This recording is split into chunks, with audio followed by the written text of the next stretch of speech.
देवी सर्वभूतेषु बुद्धिरूपेण संस्थिता। नमस्तस्यै नमस्तस्यै नमस्तस्यै नमो नमः। या देवी सर्वभूतेषु निद्रारूपेण संस्थिता। नमस्तस्यै नमस्तस्यै नमस्तस्यै नमो नमः।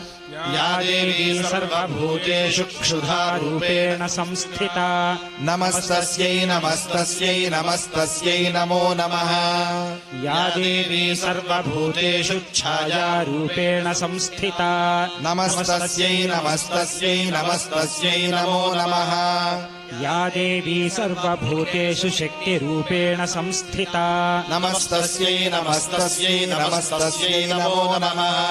या देवी सर्वभूतेषु तृष्णारूपेण संस्थिता। नमस्तस्यै नमस्तस्यै नमस्तस्यै नमो नमः। या देवी सर्वभूतेषु